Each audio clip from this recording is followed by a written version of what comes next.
J-Bill for Real presents the X's and O's NFL podcast featuring your host, J-Bill, and the man, the myth, the legend, the great The time to come up narcissist. with an awesome name. Yeah, we'll say the narcissist. I liked it. You called me it a little bit ago. I liked it.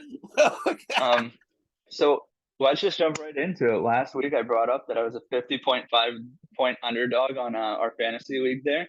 And for those of you not in Wolf that really care about this score, I ended up winning by 117 points.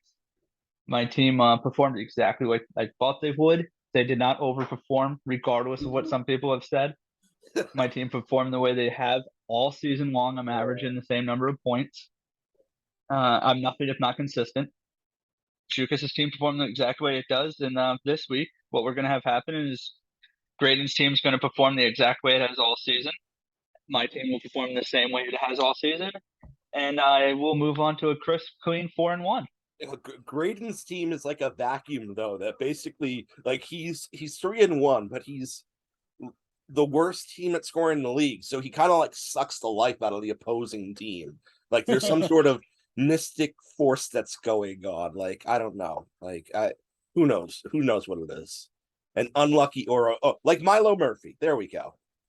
Well, speaking of things that just suck all the life out of you, how about Thursday Night Football? Yeah. I'll be honest with everybody. I quit at halftime. I watched it again this morning to finish out the game just so I could. But not a good game, not quality. Low scoring game, but not because of the defense in the first, at least in the first half. But you said the second half as well, or the the second half was good. the second half had better defense. Browning, Bonita, Chubb came on. Gilmore had the two plays that won the game, but really that was more because Russell Wilson lost the game. Um, Wilson might be washed, and Hackett had a dumb moment, but that game's on Wilson in my opinion. So it's I don't know. I don't know how when you should be running out of the clock, you're challenging Stephon Gilmore in the end zone, and I don't know how you challenge him again in overtime when you have a guy wide open crossing over the center of the field. So, So if you're the not Broncos, if you're the Broncos, do you wish you could take back that massive guaranteed contract? you're the Broncos. Don't you wish you could take back the trade at this point? Probably, yeah. I don't know. Drew Lock is still Drew Lock. Like, you needed to do something, but I think this might have been the wrong something. Then we talked about it back when it happened. It was a knee-jerk reaction to Aaron Rodgers saying he was going to stay with the Packers. Yeah, you needed to trade for Aaron Rodgers last year instead of Russell Wilson this year. Like I don't know. Maybe you needed to trade for Jimmy G at some point in time. Yeah, I mean Jimmy's looking serviceable. Do we not think that Jimmy could be doing better than Russ right now? I think he could be, but again, I don't know how much is the yak factor with Debo that makes Jimmy look serviceable. But when I was watching that game Monday night, Jimmy looked crisp. He You did. know, he looked good. He was putting the ball where it needed to be, and he But wasn't being dumb. he And also plays the best games that he plays against the Rams too, though. So let's not take too much away from that. yeah. So, do you got any other closing thoughts to the Thursday night game, or should we move right on to London? It just that it was good that no, it ruined a lot of plays for me with Nyheim Hines, but it was good to see that the concussion protocol was at least enforced for that game. So Yeah, and I want to point one thing out that we talk a lot about Bill Belichick, but since you said the magic word of concussion, yeah, last week Brian Hoyer came out of the game, and Bill didn't even know why. He didn't even know he was coming out of the game. But there was a Twitter went aflame from former Patriots about it. Bill Belichick actually has had a rule for over a decade now mm-hmm. that if a player is suspected of a concussion, they're done. He doesn't want to see them with their helmet again. And he said even if obviously he said there's been some mistakes. And he said obviously in the heat of the moment we shouldn't have let Julian Edelman keep playing in that Super Bowl.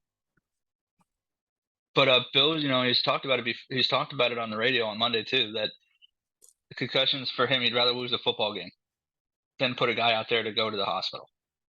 Yeah. And I was like, I actually kind of like that from Bill Belichick. Yeah, we don't have to first game Belichick. We don't have to think he's relevant anymore to appreciate things like that.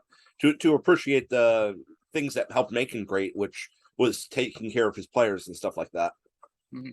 So moving on to London, speaking of things that are great and awesome.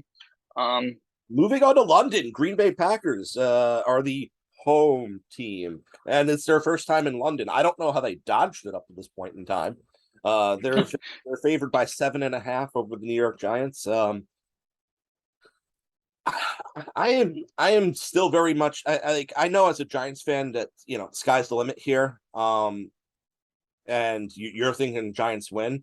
I'm still on a Packers win, but 7.5 seems like it's a lot.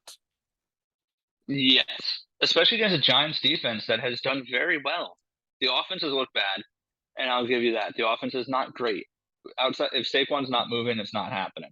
Yeah, this feels like a 16-13 bang them up, right? Right. The only negative is that people aren't talking about it. The Giants receiving court did take another hit today when it was announced Kadarius Toney is not allowed to go to England, and then Thibodeau is also not allowed to be in England. So that hurts the line a little bit, but they've played without both of those guys all year. Yeah, it's not my big concern is like you definitely, this game is going to be about the three running backs, right? This game is Aaron Jones and AJ Dillon versus Saquon Barkley, and two defenses that should be holding up. Like I'm not picking much for passing at all in this game. As a matter of fact, with how good these running backs are, you could see one of them going off for a monster game, and there being more total rushing yards in this game than there are passing yards. Especially when you consider the fact that it feels like half of Daniel Jones' production is with his legs. It is good to see that the sprained ankle from last week isn't anything serious, and that so maybe there will be some limitation, but part of his game is running. Like I'd honestly expect that the ankle to interfere with him passing more than running, right? So does the Giants misleading record so far? It's not the record. I don't necessarily think is accurate for who the team is all the way. But is this helping Daniel Jones keep his job? 2-2 team with a fair record.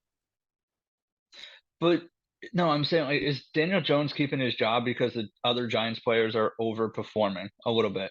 And let's be honest, the Tennessee win, that was a coaching win. That was not a team win. That was a coach win. Daniel Jones has a lot of talent, but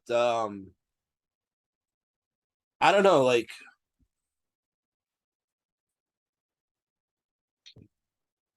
there's a lot of NFL quarterbacks that have a lot of talent that don't make it in the league, or that make it in the league years later.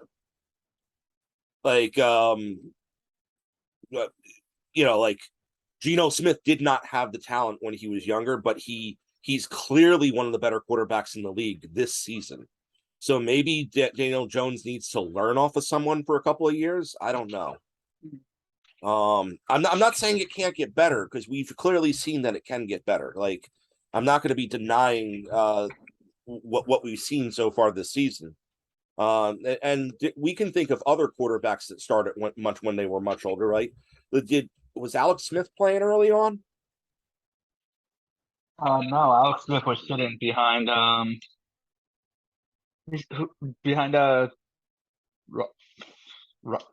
Rodgers. I'm having a tough time remembering that right now. Did Daniel Jones ever sit in behind anyone?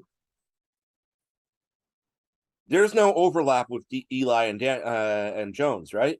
Yes, there is overlap. 1 year. Yeah, 1 year overlap where Jones took the split job from Eli halfway through. And to his credit, Eli Manning took it like a man and said that Jones took the job from him. Okay, so would it shock you if a guy like Daniel Jones or Baker Mayfield went on to have success 5 years from now?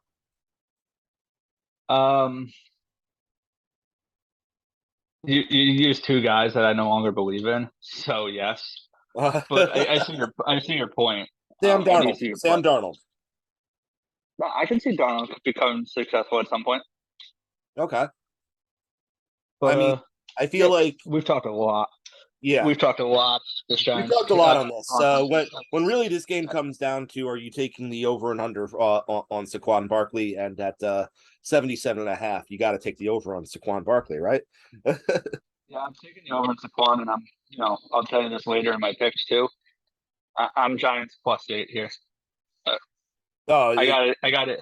I got it in this. Where you want to use live lines, so I'll still take the 7.5. yeah. So yeah. And honestly, I'm not picking the Giants to win this game, but 7.5 is too much. Like Yeah, I don't think the Packers are a touchdown better than the Giants. I don't love the underdog slate this week, so this is one that could be part of my official picks. I went in with one guaranteed underdog, and I'm kind of hoping you talk me into one along the way during the course of the show. okay. But so that's what I'm looking at there. Rushing totals for Aaron Jones um and AJ Dillon are at a spot where I'm not necessarily going to be playing them. Yeah. London's tough. I played last week because Justin Jefferson was playing and he's coming off 2 rough weeks. So you could feel the explosion. I don't know who has the explosion in them this week. I just you bet on Saquon because he's giving you no reason to not. Moving right London along. always provides something fun though. So yeah, moving on. What's your next slot? We have the Pittsburgh Steelers at the Buffalo Bills. The Buffalo Bills are 14-point favorites. And I'm just going to say this right now. That secondary is completely banged up. Minka will be playing. We don't know if Hilton will be playing. We don't know if Witherspoon will be playing. We don't know if Edmonds will be playing yet. They're all still questionable. The point is the whole starting secondary is banged up. There is no TJ Watt. It is Kenny Pickett's first game as a starter. And Buffalo has been relatively contained the last 2 weeks. Me personally, this probably could be 17.5, and I would still lay the points. What about you? I'm not touching this game, or I'm not touching the spread on this game. 14.5 is a lot. I can see Josh Allen covering that though, but I could also see Pittsburgh taking the air out of the ball a lot, running the clock down. Kenny Pickett can run, and I also could Can see run. Pittsburgh keeping it. I could see Pittsburgh keeping this really close too. I mean, it's always possible, but you know my general rule when it goes over 10 that I will typically lay the over Mhm. number. So It works out a fair amount. As far as props go, I mean, Josh Allen, Stephon Diggs, it was relatively contained last week, if I remember correctly. I don't see any reason to think that Josh Allen won't have the over on 1.5 touchdowns. I'm intentionally mhm. playing that because the 275.5 is something that it could definitely be could be limited. And then as far as Stephon Diggs goes, um, Stephon Diggs was not my play for this game. George Pickens over 41.5 was my play for this game. Yeah, so for this game, I do like the over though because it's only 46.5. Let's say Kenny Pickett's really good. He goes out there, has a great game. Then obviously they hit the over 46.5 because you're not holding Josh Allen and Diggs to Josh Allen under 28 points this week. It's not No, happening. They're going to score their 4 touchdowns. So you're saying if Pickett does really well, he'll get you the Pittsburgh Steelers get you 3. That's the over. it's If going to Pickens have to does be real, with his legs, though, because but that's a but really tough yeah, side to throw on. but if Pickett does really bad, that means Allen has more time with the football in his hand, which means 46.5 could fall to Buffalo alone. Yep. So And this game could end up being a game that the only way that number misses is if Buffalo goes up like 35-3, and then backups come in for Buffalo. yeah, in which case I still think it could end up hitting. Fair enough. Moving But yeah, right along there. that's all I got for that one. We have the Tampa Bay Buccaneers playing host to the Atlanta Falcons. Tampa is favored to win by 10. And I know I just pointed out that I know I just pointed out that when it's 10 or more, I always go with it. But I don't feel Tampa and I get it. There are a lot of injured weapons, and Chris Godwin's cleared for this game, and we're still waiting on Julio and whatnot. But I don't feel Tampa Bay has earned the right to be a double-digit favorite this year. Okay. I don't love what the Falcons have done. Okay, so there's clearly Mariota. He's completing like 40% of his passes. Yeah, it's not great. It's not great. At a certain point in time, and obviously you don't have Cordell Patterson this week, and I get that that's where it factors into it. But at the same time, when I'm looking at it, I'm kind of like, but the Falcons have found ways to be in games unexplainably this year, right? Right. Yeah. And there's some crazy crap that's happened to put them back into games. So sometimes it's better to be lucky than it is to be good. And I know I'm a firm believer in the whole get right game, but that's when it's an elite team. And I said this last week in the show. I'm not sure that I'm willing to believe in Brady still maintaining to the fountain of youth this season. Even with the 31 points last week, to me, there were plays where a Tom Brady of 6-7 years ago would have made it, or even a Tom Brady of 2 years ago would have made it, and he didn't make those plays. So did you listen to his podcast this week? What? Oh no, I did not. Brady does, man. He himself doesn't feel like a guy. Like, he doesn't sound like a guy that wants to do this anymore. It almost sounds like he regrets coming back. Fair enough. But even with all that said, Mike Evans is still going to score a touchdown. Yeah. And Leonard Fournette is still going to hit the over on the receptions because it's funny because I believe in the Falcons to cover. I don't believe in the Falcons to win, but my props are still definitely coming from from the Tampa Bay Buccaneers because how could they not? So I have Fournette over the 3.5 receptions. He definitely had much more than that last week, but the Falcons. Give me the Falcons plus the 10 in this game, in my opinion. I'll make it plus 9.5, so I can't push. Oh no, I'm not using that as an official pick anyway. Yeah, I was very much going to question how you were going to put that in one of your 5. Yeah, no, that's not going to be in one of my 5. But like I said before, I still don't know where my second underdog is coming from at this current point in time. But anything to say about that game, or are we on to? I was just going to say I don't really have anything for this game. It's Tampa Bay is going to win. It's not going to be very fun to watch, and I'll see just as much of it as the red zone wants to show me. All right, moving right along. The Miami Dolphins at the New York Jets. The Jets are only 3.5-point dogs at home. It's a broken line. Should the Dolphins be favored by a lot more? Who's quarterback in the Dolphins? Teddy Bridgewater. I'm going to go ahead and say the line's just right. But I don't know. In case our listeners have forgotten, John Miller is a Jet fan that hates his own team. No, I don't hate my own team. It is a very, very violent relationship between him and the Jets. We should call for help at some point, but I'm just too lazy. You really think this isn't the busted line? You really think that the Jets are going to keep this close? You know what? I wasn't going to pick this, but if you want to, I'll throw the Jets down I'll take the Jets I'll take the Jets with the 3.5. You can take the Miami Dolphins, and we call it a day. I played the Jets 3 times this year. I'm actually 3-0. I called the double-digit loss to the Ravens. I called the I called the cover versus the Browns, and I called the upset versus the Steelers. I feel like I know my team pretty well, and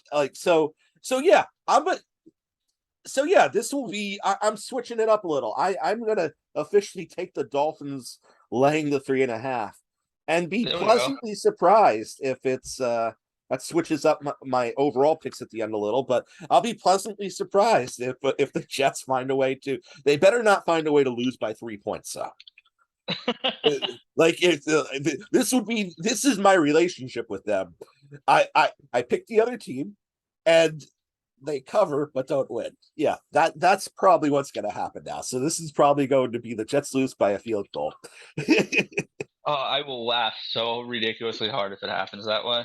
Oh man, I won't. Tyreek, I don't think the Jets can cover Tyreek Hill. I love what Sauce Gardner has done up to this point in time, but there's a certain point in time where the speed will take over, in my opinion. And it's not like Sauce is exclusively lined up on just the main guy every single time. What are your thoughts of Sauce versus Waddle? I really like Sauce here, but I mean it's Jalen Waddle, so I'm going to let him have his. Yeah, What? Sauce versus Hill. My bad. Yeah.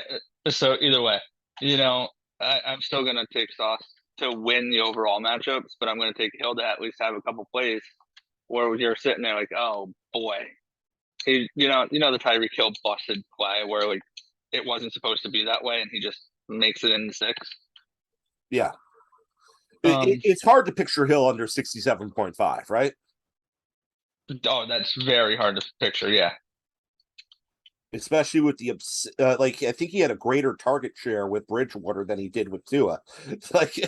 And he is a lot faster than Sauce.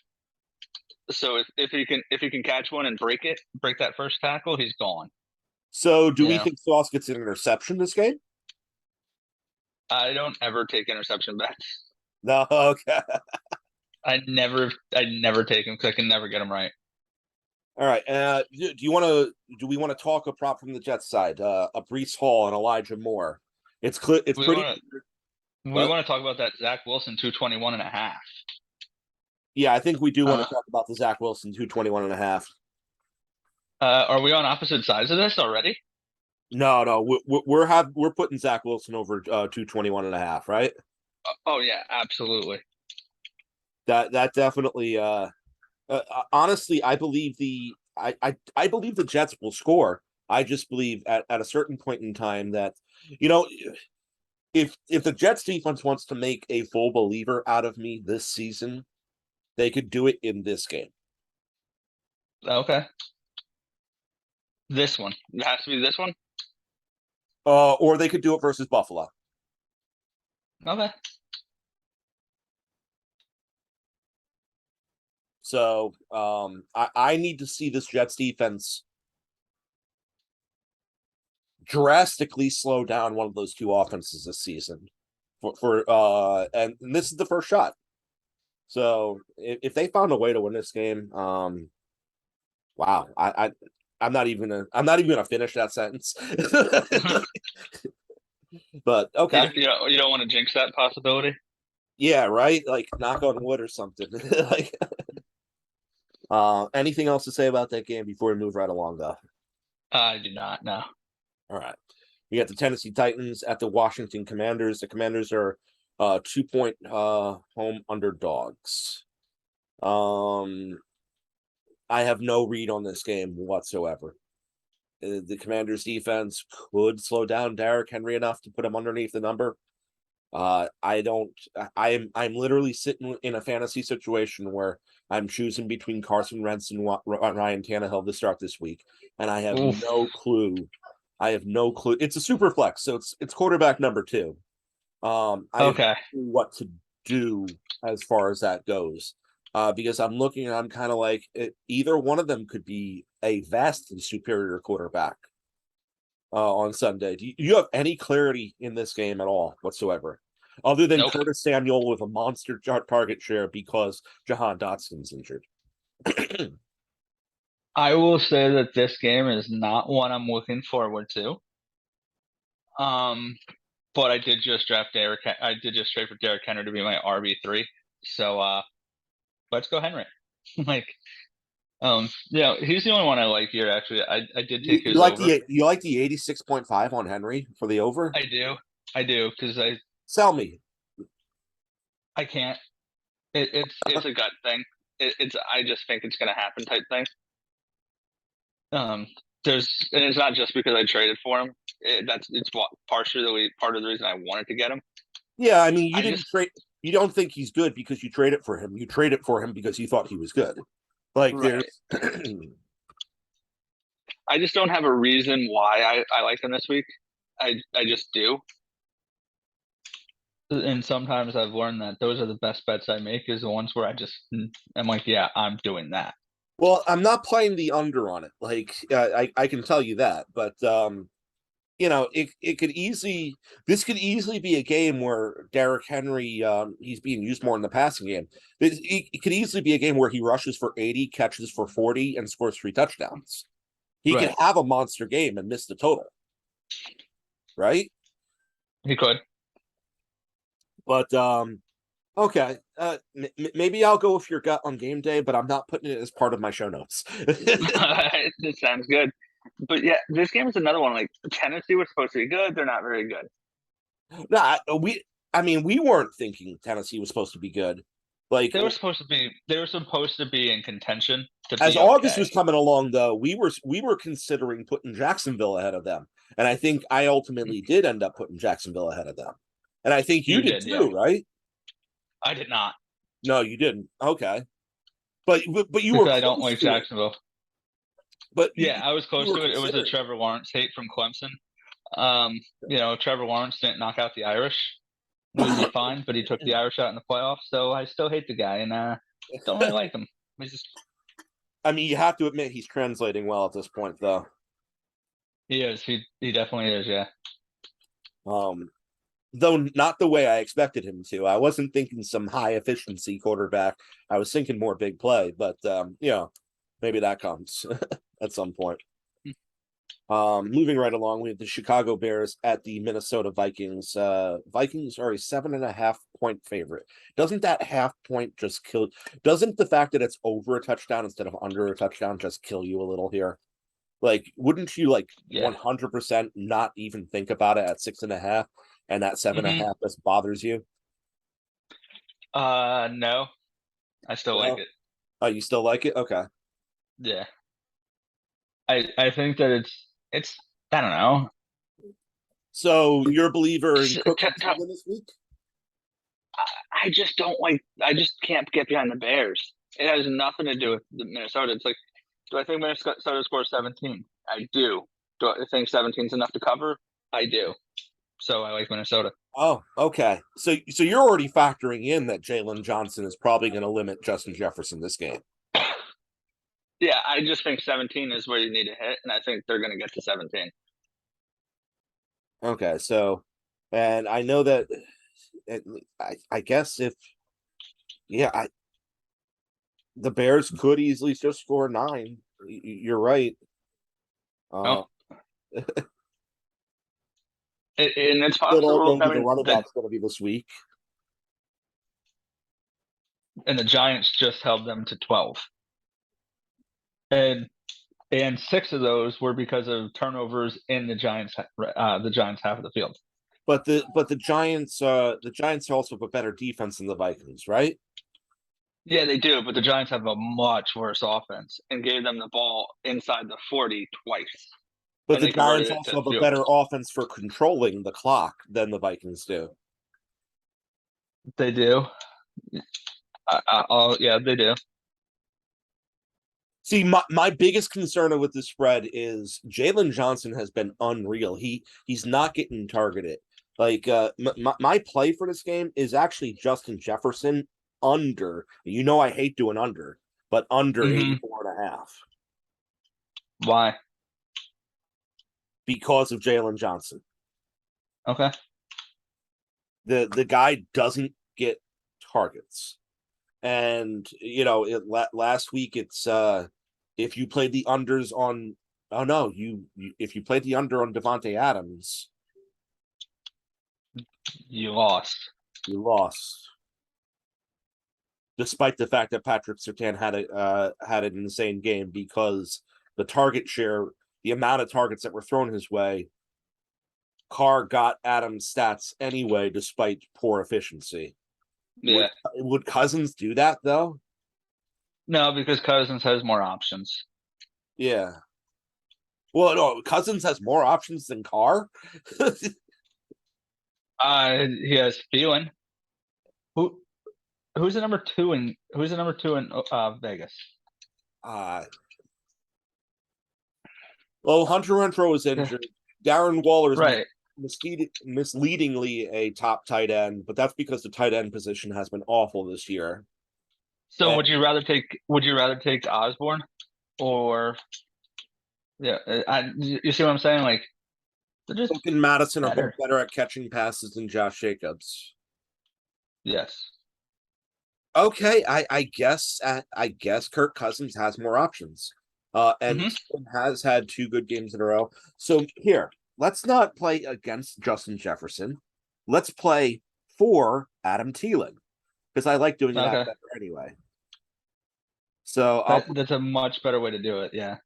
Yeah, because you're right. I don't like going against players. As far as this goes, it's because it's possible that Jefferson still has a good game, hits his over, and Thielen just has a better game. Also, I don't know who the starting running back is going to be for Chicago, because they don't know yet. But give me the over on whoever the starting Chicago running back is for rush total. Because they just have to rush all day. Yeah, because they rush the ball like 80%, 75% of the time. Like, it's kind of embarrassing, actually. That's what I was gonna say. It's not good. It's embarrassing how bad their offense is. Yep. Yeah, no, this is I don't even know what it is. Like, is it the coach? Is it Fields? Is it the weapons? What is it? Is this? It's Fields. I just think Justin Fields maybe wasn't as good as I thought he was, or that the Bears thought he was. Yeah, he's not translating to the NFL game at all. It looked so good coming out of college, and and some people like you kept on saying, but he's an Ohio State quarterback. Just like, and that doesn't translate well most of the time. It's really hard to think I could have been as wrong as I have been about Fields. He's just not, and I don't know I don't know how to say this without sounding really bad. He's not smart enough. He makes bad decisions after bad decision. He doesn't throw to the guy when he should. He tucks the ball when he shouldn't. Like there had to be a bust. We knew there had to be some bust from that quarterback class, and right now, despite the fact that Trey Lance got injured and Mac Jones has been underwhelming this season, they're definitely not in the bust category yet. You can't say bust about Davis Mills or Trevor Lawrence or Zach Wilson after one game. So, but it's, and if we're going to start to make judgments on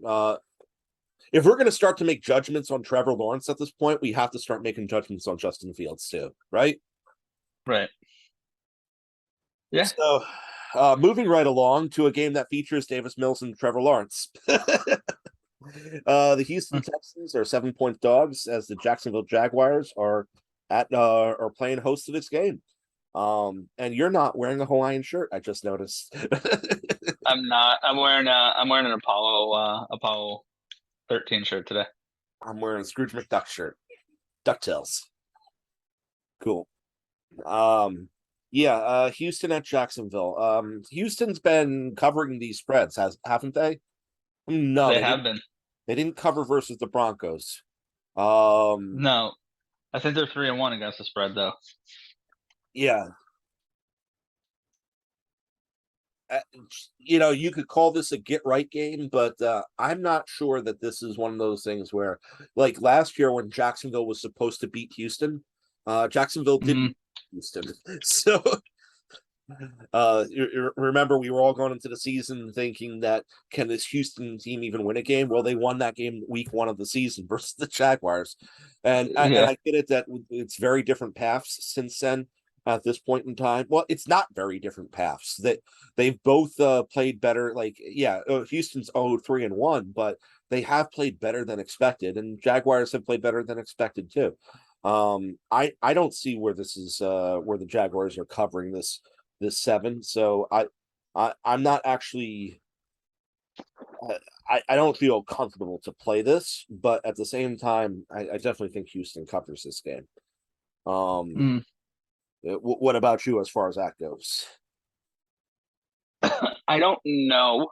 And I think it's partially because I like Davis Mills and Brandon Cooks a lot, and I really don't like Trevor Lawrence. In case people haven't picked up on that yet, I really don't like Trevor Lawrence.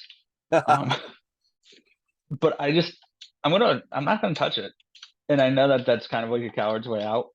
What I'll say about this game is for fantasy standouts, I don't think you're gonna find a great one from the Houston side of the football this week.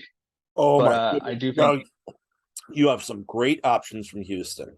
This not this that are this is no. the I'm saying like fantasy IDP game of the week. okay. So go ahead. I'll let you take over the defense.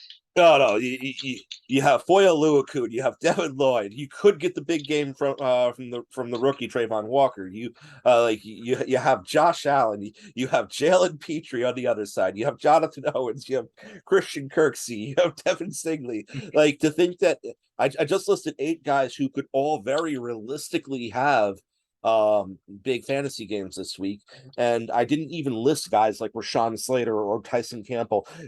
This is this game is so good for fantasy defense that there are actually 7 options to play for tactical totals from this game. Wow, that's a lot. And they didn't even put Jonathan Owens on the list, who's leading the NFL in tackles, to my knowledge. So what do you like in this game from the defensive side? What are you going to play? What I am going to play from this game, I see a very low 5.5 tackle total from Jalen Petrie. So give me Jalen Petrie with over 5.5. It's Christian Kirk runs over the middle. Petrie covers over the middle. You can't tell me that that Petrie won't get 6 tackles off of just Kirk this game, in my opinion. Mm-hmm.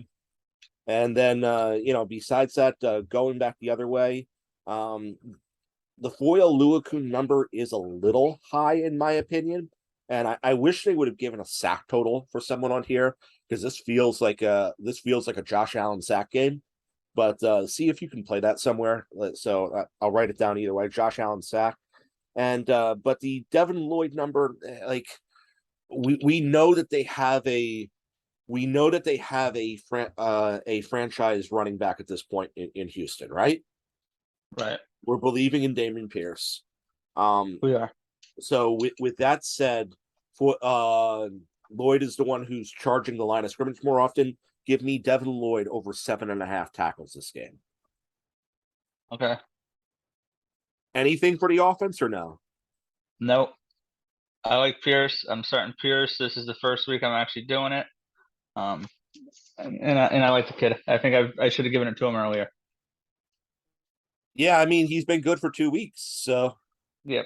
It just took me a little bit to actually believe the first week was real, and yeah. now I'm like, okay, And he might be all obviously, right.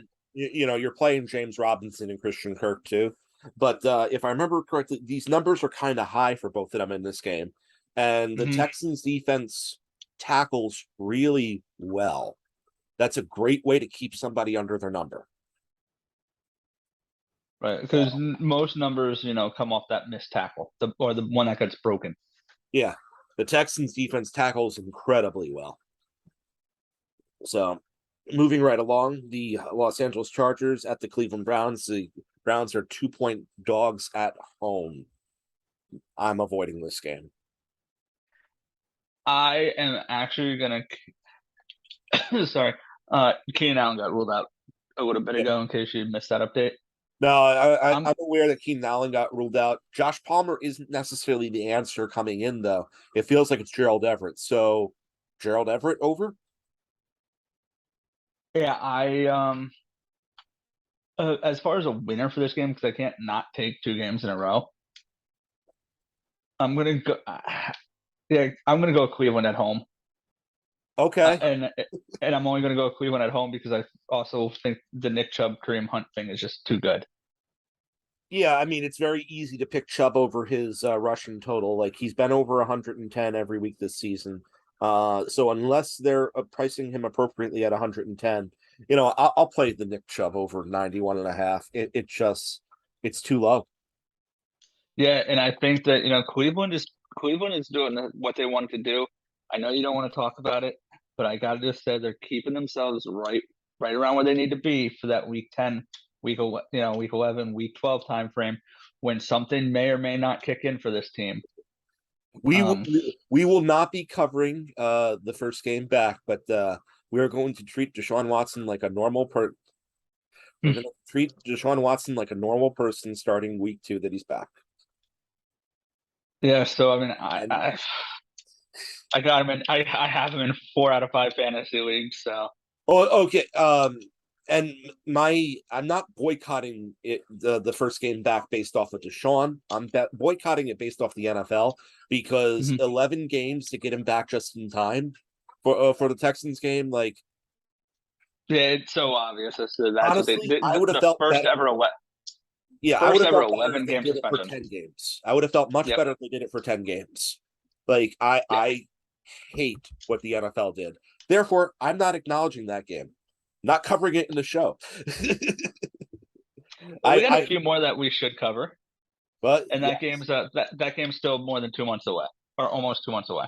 Yes, and what I said something about I said a prop here, and you said Nick Chubb over 91.5. And I also said Gerald Everett over 40.5.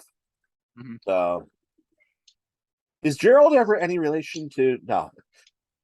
I realized how stupid it was going to be after after I said it, because Gerald Everett is African American and Jim Everett was Caucasian.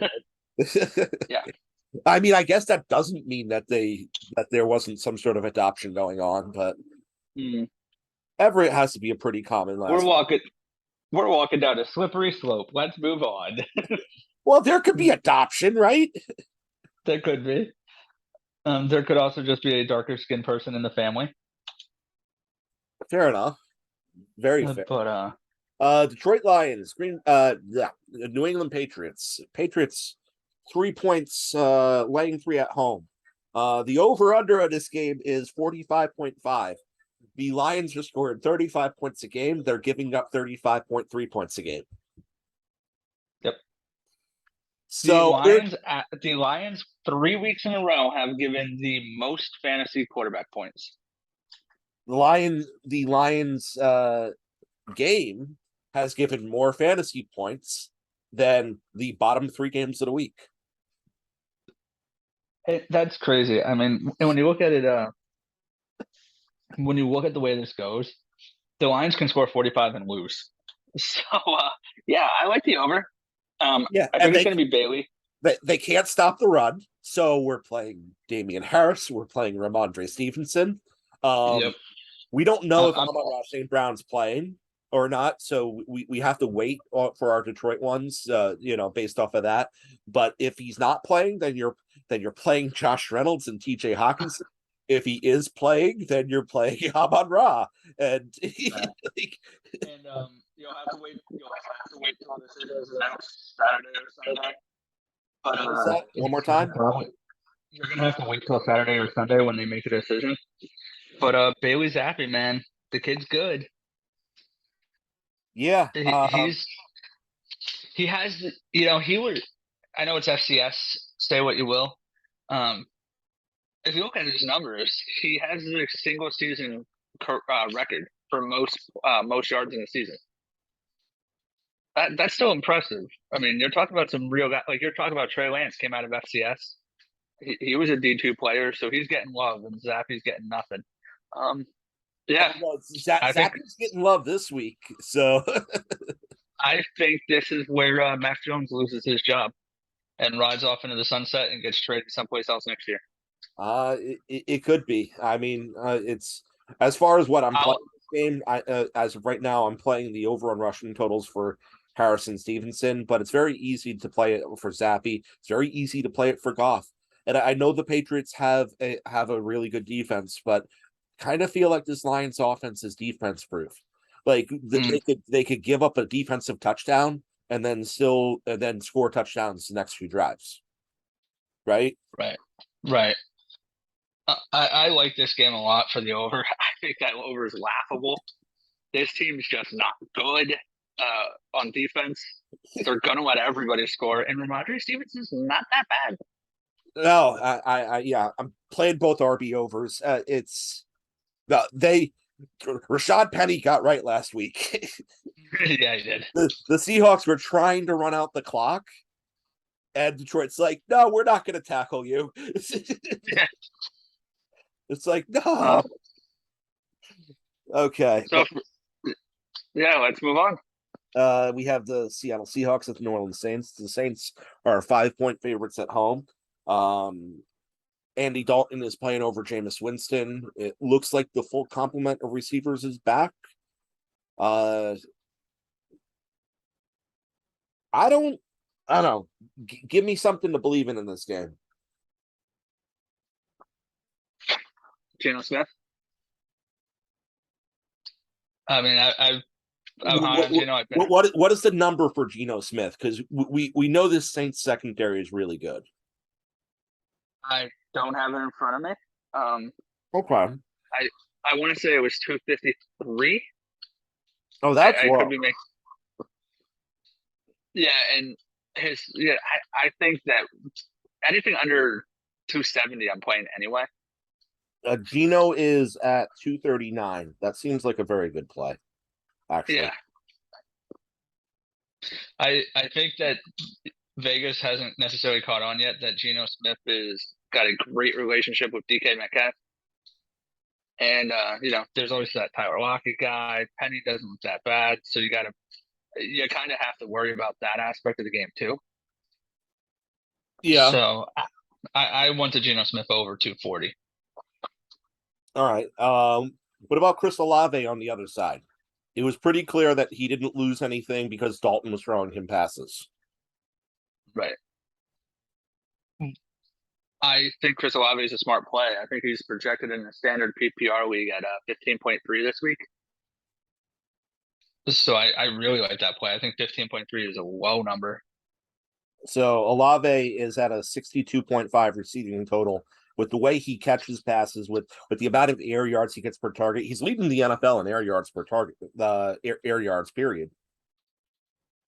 He could go over 63.5 with 2 receptions. Yeah. So he doesn't even have to be efficient in order to hit his numbers. So, do you have is that 5 sitting just right for you? Is this a 3-point game? Is this is it easy to call this game as an upset? Is it easy to call this game as a cover? Is it like what would you think? This was the game I struggle with. Yeah, I really actually like Seattle here because I think Geno Smith proved he's there. He's not just a fluke. He's had multiple good weeks, and even his bad weeks, he's been stealthily good. Yeah, but they've still lost on bad. They've still lost on bad weeks. This isn't so much a question about Seattle for me. This is more of a question about New Orleans. Okay. Yeah. So for me, I'm going to tell you honestly, I'm not picking a winner. I do love the 46.5 though. Okay. Cool. Because Kamara's back too, right? What was that? Kamara is back. Kamara is back. Correct. And I know we make jokes about Andy Dalton, and as far as Andy Dalton as a starting quarterback, you're not happy. Andy Dalton as your backup quarterback, you're like, yeah, we did something right. Andy Dalton is in that range of quarterbacks in the league that's in the range of 30 to 35, right? Mm-hmm. Yeah. He's in that group of quarterbacks that are just good enough to start for some teams, but not good enough to get starting quarterback money because Yep. you have to try to find an actual quarterback with that money. Yep. Moving right along, talking about quarterbacks that are in the range of. It might not be fair to Jimmy G to say this, but it's definitely fair to Baker Mayfield in the range of that 30 to 35. Also, we have the San Francisco 49ers and the Carolina Panthers. The Panthers are 6.5 dogs at home. I know you're talking.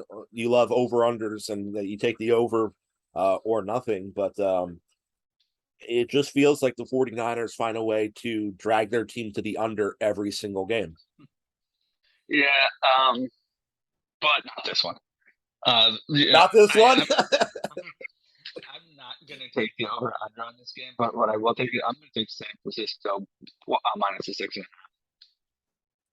Oh no, I wasn't talking about the minus the 6.5. I was talking about the 39.5. Yeah, no, I know. I'm going to avoid the over under here because I can't take that. That's far too low of a number because a defensive touchdown, defensive special teams touchdown, right? Let's just say that happens. You know Debo is going to give him good field position with a couple nice, runs after he catches the football. Kittle they're trying desperately to get the ball to Ayuk. So I don't see that game plan changing. I see them trying to get desperate again. Then on the other side of the football, we go to the DJ Moore, Robbie Anderson, CMC effect. And we're like, they could score 2 touchdowns. I can never take as much as I want to. I want to smash this over. Like I want to just throw everything I've got on it, but I'm not going to.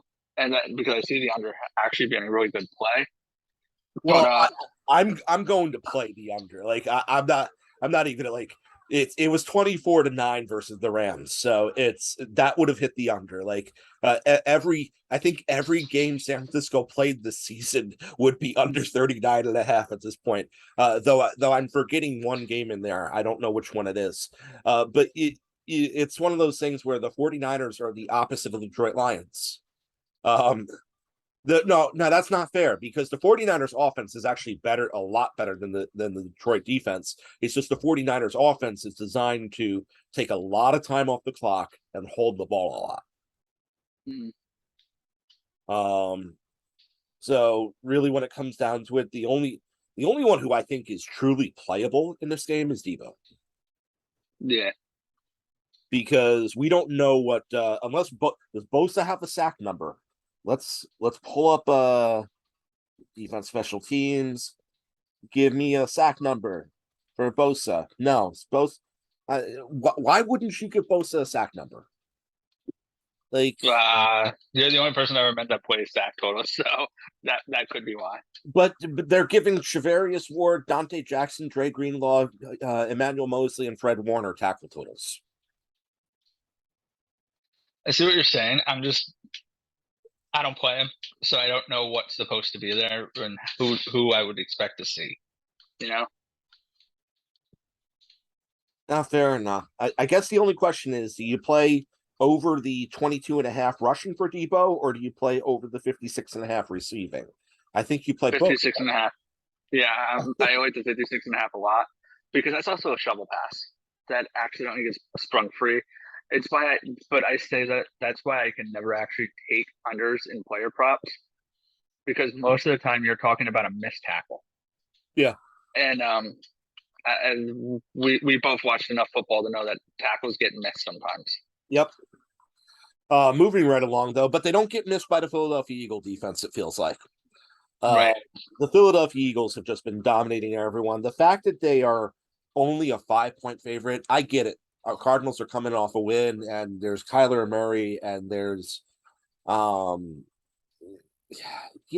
I don't have anything really great to say about the Cardinals.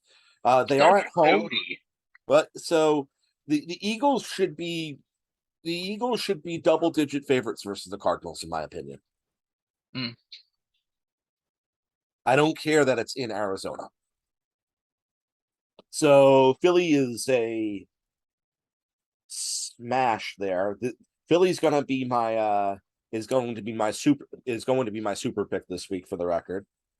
So it's at 5. Okay. So I will easily up that to the. I think we had to. I think last week we upped it to 2 points. So Yes. I'll take Philly minus 7.5 this week as my super pick. Okay. I don't think that there's anything keeping. I don't think there's anything keeping Jalen Hurts out of the end zone this week as far as a rushing touchdown. Like it's, I don't think there's any. I don't think there's any reason why Jalen Hurts couldn't potentially go over 300 and 100 this week. To be completely honest, any thoughts? Yeah, I don't know.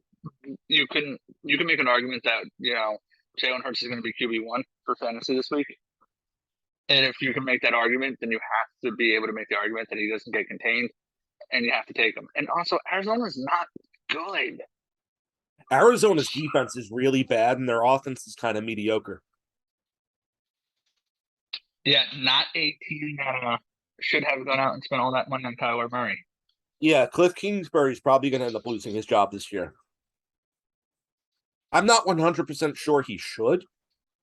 I'm not 100% he shouldn't either, though. Yeah. So I think we've seen it long enough. The truth is, when you have the names that you have on both sides of the football, and you're managing mediocre units,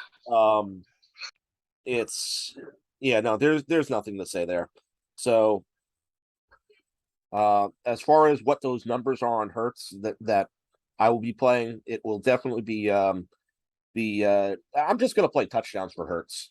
So I'll be playing over 1.5 passing touchdowns and a rushing TD. Because that's what feels right to me. But yeah, lots of points. I'm gonna let you skip my turn here. My dog is freaking out. I said I'm gonna let you skip my turn here. My dog is kind of freaking out, and I don't think the good people need to hear that. So you can move on and start the next one. All right, let's start the next one. Dallas Cowboys at the Los Angeles Rams. The Rams are somehow a favorite in this game. By 5.5. Any thoughts on that? I don't think the Rams should be favored until they do something. Right? Like Dallas has done nothing but win without Dak Prescott up to this point in time. And they Cooper Rush look like he should be starting someplace. What was that? And Cooper Rush looks good. You have to go CeeDee Lamb over here, though. Cooper Rush with games where Cooper Rush starts, CeeDee Lamb averages 96 yards. This Cooper Rush clearly has a little bit of a man crush on CeeDee Lamb, so I'm playing it all day long. Yeah, 100%.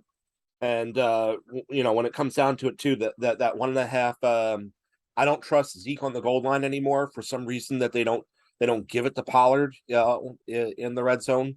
I'm not sure why. So that 1.5 touchdown total for Cooper Rush feels very, very right in my opinion. I wouldn't be shocked if Cooper Rush was still undefeated at the point in time when Dak Prescott comes back. The Cowboys are another team that plays really great defense too. I'm sure that there is. We have sack numbers for Aaron Donald and Leonard Floyd. We get sack numbers for Leonard Floyd, but not Nick Bosa. There is no one in football more disrespected than Nick Bosa. I'm just gonna say it. But yeah. Oh wow, we don't have any Micah Parsons props. It feels like the type of game where Micah Parsons could have 2 sacks and no one would think twice, right? Right. So I'm gonna put down Parsons for a sack, and I will agree with you on the CeeDee Lamb over, which the over that we will be playing will be 60.5, which is incredibly low. Yep, just far too low. All right, moving right along, we are now to the Sunday night football game. We have the Baltimore Ravens playing host to the Cincinnati Bengals. The Ravens are favored to win by 3.5, which, as a home team means they're favored by 0.5. on a neutral site. Mhm. Cincinnati has been trending right the last 2 weeks. Baltimore has been trending wrong the last 2 weeks. Is this a continuation when Cincinnati continues to trend right, or is this a get right game for the Ravens? Or is this just a great divisional rival and we should be throwing all thoughts out of the window in picking a winner? Yeah, I'm going to go with Baltimore. Okay. I think the defense can slow down Chase and Burrow, and I think the Baltimore offense is good enough that they can keep speed if they have to. But also, I think they're good enough that they're going to be able to take enough time off the clock to let their defense calm back down, catch their breath. I don't think their defense is going to get very tired this game. So I like them. They're going to be on the field a lot. But at the end of the day, they're going to also have a solid 8 minutes, in between plays for them. And hopefully Lamar Jackson won't be randomly thrown to a safety in the end zone at the end of the game, right? Yeah, I don't know what that was about. Yeah, right. I'm thinking maybe Lamar was playing against Lamar in fantasy, and he's like, well, I'll take you off. I'll take 2 points off your score. I have no real idea. Maybe Clearly, Lamar was that's what playing happened. Poyer. Clearly last week, and I'm sorry to say this, I know I'm not supposed to say stuff like this because you don't like conspiracy theories on the podcast. I have to bring it up though. Down 2 scores, 48 seconds left on the clock, and you bring Matthew Stafford in to throw 2 passes to Cooper Kupp, which is just enough that they both hit their over for the night. They both hit their over by less than 5 yards. Like, come on. Like, why do you put Stafford in that game and then take a knee right afterwards? So he throws 2 passes, takes a knee. Okay. I mean, I know it's kind of stupid to talk about and think, but like, I can't find another logical reason why McVay had Stafford go in there, throw 2 quick passes, get your over, and then take a knee. I don't get it. Oh, that's funny. All right. I will say one of the members of Wolf is very happy because they won the game by one of those catches. We had 2 games determined in the final minutes of Monday Night Football. So I wasn't for the second one. What was that? I didn't see the second, but Dan beat Sarah. Okay. So yeah, but overall, I really like Baltimore here, and I would take Baltimore. I don't need anything at stake in this game to be interested in watching this game. And to be completely honest, I'm gonna take this game off. Okay. Just because I want to watch it from a football standpoint. Mm-hmm. Does that make sense? Yeah, it makes sense. I probably have someone going somewhere in some fantasy league. I have a Lamar Jackson, Mark Andrews, Devin Duvernay stack in a best ball league. So, wow, great call getting Duvernay instead of Bateman, right? Not that Bateman would have been a bad one, but that stack could have actually worked with all 4. But beyond that, it's this is just one of those games where I want to see what happens because the team that wins the season series is going to win this division. Probably. Yeah, so next man up is a game that I don't think we're terribly excited about watching. Except my fantasy quarterback is going to be going in this game. Yeah, the Chiefs. You hate the Chiefs. The Chiefs are a better team than the Raiders, though, right? Yeah. And now we could both see the Raiders doing a backdoor cover here, though. That's the problem because it's an even 7. They could be down 14 late, get the touchdown, miss the onside kick, lose the game, right? Yeah. So with this game, one website has it at 7. The other that I can legally use in my state has it at 7.5. So I strategically went to the one where I got 7.5 instead of 7. And you chose the Raiders on 7.5. I chose the Raiders on the 7.5. Yeah, if I Just could get because, the Chiefs on -6.5, I would, but I can't alter that line, and I'm not because I could also see the Chiefs winning by, but with the Raiders not being able to complete that last minute touchdown because L'Jarius Sneed intercepts.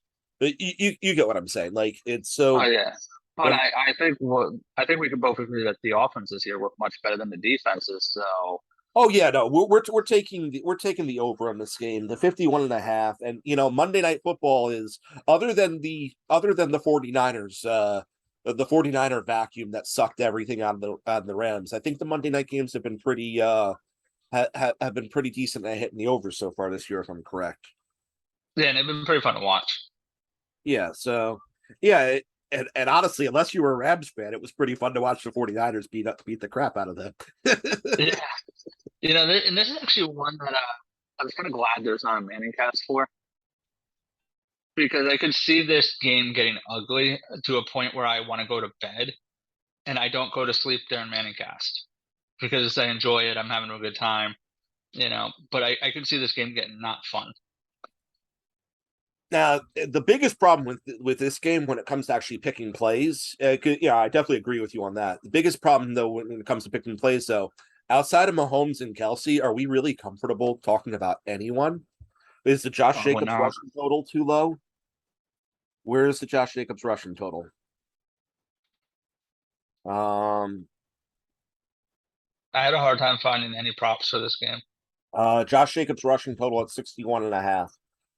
Josh Jacobs could be relevant and not hit the 61.5 because the narrative puts them down 14 points in the first 7 minutes, right? I mean, it could, but I think Jacobs is going to be fine for 61. I would feel more comfortable putting Jacobs over 100 total than over 61.5 rushing. Okay, so I'll let you take. So you can take that one. Well, there is no that one though. Oh, I guess I could always add his two sets together, but they don't have a receiving total for him. Okay. I'm not going to make an official one. I would say Jacobs over 80 total. Okay. I'll make up my number over 80.5.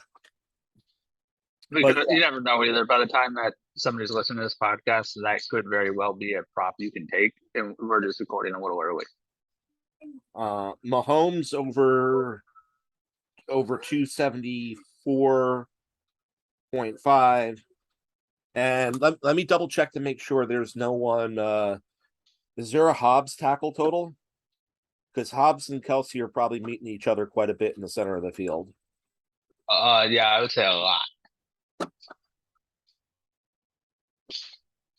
No Hobbs tackle total. They gave L'Jarius Sneed a tackle total, but not Nate Hobbs. I think sometimes the guys like who don't get totals is because they're too good to put a number on.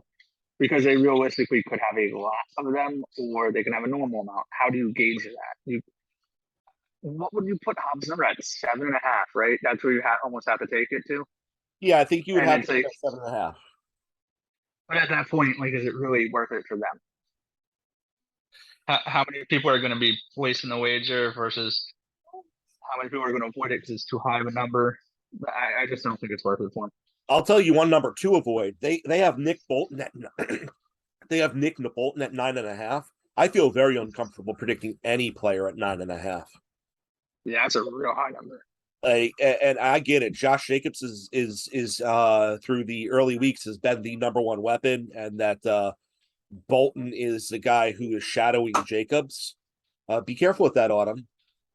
But at the same time, it's I'm not playing that number. I can tell you that much. Okay. But yeah, so yeah, it's gonna be. I would have played Nate Hobbs. I'm gonna play the Travis Kelsey. I don't even care what the Travis Kelsey is.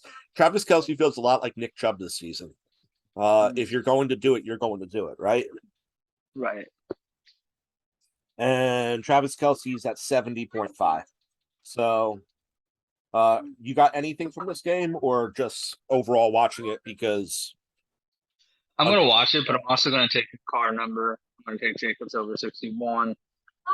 I'll take Kelsey's over, and I'm going to take the game over just in general. Yeah, game over is very easy to take. It yeah. No, there's a lot of fantasy production in this game. There's a lot of great wagers to go with this game and everything. So feels like it's a good game to do a same game parlay on. So let's get to our picks. What the people are paying us for. All right. So leading off, going down the list. Let's see.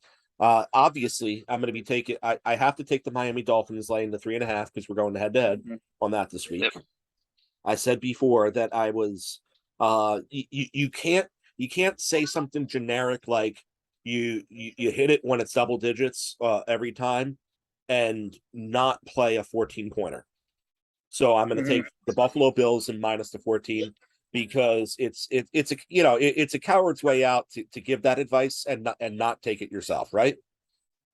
Right. And then there's a lot of other ones that I wanted to take for my favorite, but really when it comes down to it, the Philadelphia Eagles I think should be a double-digit favorite. So I'm going to go with the the -5 on the Philadelphia Eagles. So who do you got for your favorites? So for my favorites, I want the Vikings minus the 7.5. I'm writing that down real quick. Yep. Vikings minus 7.5. And then I got the Ravens minus the 3.5. That's it. That's all she wrote. So you're going to be taking 3 dogs this week, or are you taking 5 props this week? I'm taking 3 underdogs this week. Cool. All right. And as far as my underdogs go, I will be going back to the whole, I think the Dallas Cowboys should be a favorite in this game. Like there's no reason to believe that the Rams are a better team than the Cowboys right now. So I will take the Cowboys plus 5.5.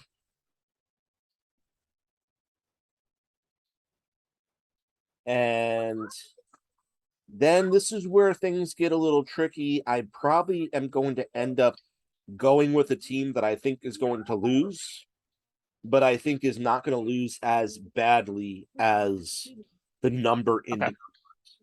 And so I will be taking the New York Giants plus 7.5. Nice.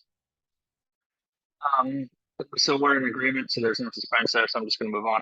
I'm taking the Giants plus the 7.5. And then I'm taking Pittsburgh plus the 14.5. And that's more so just because I want to see the kid keep it close, and I want an exciting game there that nobody's expecting. Oh, and then you're taking the Jets too, right? Yeah, but hold on. Let's pump our brakes a little bit on my Jets pick. We're going to make this the super dog pick or the super pick. I'm going to flip the line to the 4.5 the 4 that we've established, and I'm going to do the Jets minus 1.5. That's minus 1.5. Wow, there we go. And yes, I am also making the Eagles my super pick and bumping that up to the 7.5 for the Eagles. I'm also going to. I don't want to push, so I'm also making my Bills dropping 14.5 as opposed to as opposed to 14. So, moving right along to the prop side of this touchdown. But I only said one anytime touchdown scorer through the course of going through this whole thing. Oh, no, I said 2. I said Mike Evans and I said Jalen Hurts. And to be completely honest, I'm playing both. Okay. I don't love playing touchdown scorers. I most of the time try to take the one, but Evans and Hurts just feel both right to me this week. Maybe I shouldn't double down on the Eagles. Yeah, no, actually, there are props I like more. I'm not going to double down on the Eagles. I'm going to take Evans anytime touchdown scorer. Who do you have for some touchdowns? Scoring a touchdown, I've got no prop. Oh, scoring a touchdown, you have no prop. You're supposed to have I have no touchdown prop. I'm supposed to have a touchdown prop? Yeah. I thought I just had to do 5 props in general. No. Okay, I think we misunderstood a rule here. Then give me a Barkley touchdown. I don't know what the points. I don't know what the value is on it. Just give me the Barkley touchdown because he's going to score one anyway. Yeah, that's a very easy one to take, in my Yep. opinion. You want to lead off with your props? Yeah. So I've got 5 prop picks here. I'm allowed to do 5, right? Or do I have to do 3? Because I have to play catch up. You and Shukas have more picks than me. We'll let you do 10 over the course of the yeah, we'll let you do 10 to do catch up. Yeah, so All right, cool. So my if five you want prop to do picks. 11, if you want to do 11, you could do 11. All right, that'd be great because I have 6 here, and I did my 5 last week, or I did my 5 picks, and I got 6 right here. So I'm going to go all 6 then. Okay. It's Daniel Jones over a touchdown for throwing. It's Okay. real easy. It's only a minus 150, so it's not even like big money that you got to sacrifice there. I'm taking Jalen Hurts over 247.5. I'm taking Kenny Pickett over 202.5. 202 is real low. That's like bottom of the barrel low. I want 200 what? 200 plus what? 202.5. He could do that. Yeah. Zach Wilson going over 221.5. Derrick Henry over the 86.5 that I said earlier, and then the CD Lamb over 60.5 that I said earlier. And one more time, what was the Henry number? 86.5. 86 and a half. Yeah. All right. Let's see. Going through the list, the IDP guy has to give an IDP pick, I feel, and I'm going to make sure I include that in every single week from this point onward. The number I like the most, give me some Jalen Petrie with 5.5 tackles over the course of this over the center of the field. There's going to be a lot of Christian Kirk in the way, and there's going to I'm 100% a believer in that tackle total this week. Going through everything else, the Leonard Fournette at 3.5 receptions just seems freakishly low to me. It's pretty clear that it's pretty clear to me that that much is finally back on track, and I think Brady is going to continue to not look like the Brady of the past, and he's going to need that safety net a lot more often. So yeah, that's where I'm going with that. And there's no Keenan Allen. I'm going to go with something that's a little more dark horsey. There's a lot of flashy names in this list. You could go Debo, you could go Hurts, you could go Parsons, you could go Chubb. You could go the very easy to go over. Like if you play any DFS, Harrison Stevenson for the Patriots are both really low. And Curtis Samuel would even be an easy pick, but honestly, Gerald Everett over 40.5 is going to be my final prop, because he's just kind of done it since, with Allen out, and with Allen continuing to be out. Let's have a little fun. And Gerald Everett over 40.5. Switch. All right. So hope everyone enjoyed it, and I tried to have a little more fun with it. I will be including an IDP pick from here on forward, as long as they give me enough options to pick from. Man, I really wanted to play a Parsons sack. Like I really wanted to play a Parsons sack this week. I also really wanted to play a Bosa sack. I also really wanted to play a Nate Hobbs tackle total. So if you can find them anywhere, you should take them when you find them. But so that's that. Thank you guys for tuning in. Thank you guys for joining us. We really appreciate it. We really appreciate the feedback, the tune-ins. Remember, if you like it, click like, share, comment, subscribe, follow us on the various social medias where this is shared. I'm on Twitter, Instagram, Facebook, and YouTube. There's a TikTok account that has my name on it that just doesn't get updated, so I apologize for that. I don't know when that's going to happen next, because honestly, I'm not good at that portion, but maybe I'll start making snippets out of these videos. Graydon has offered to teach me that before, so maybe he will. Maybe I can talk to him again in the future. But thank you guys for tuning in. And if you like it, give us 5 stars on Google or Apple or Spotify. And yeah, so thank you guys for being a part of the Shane for community. Make sure to join in the picks competition. Right now, Ethan Shukas is running away with it again, and he's not even doing all that good. We should probably point out the records from the week before. I believe you were 4-4-1 last week, right, Josh? Yeah, I was. Okay. 6-3 last week. I'm finally above 500 this season. Josh is at 500 this season. So there is some value to the show because at the same time, we between the two of us, we're giving you granted we do some head-to-heads, but outside of our head-to-heads, I feel like we're getting close to around 55 to 57%. So if you just killed the head-to-heads or go with your gut on that, you can actually do a decent job with, especially if you do some, individual bets, round robins, and not do too many parlays like I've been doing this year. But yeah. Well, what was that? Everybody have a great day.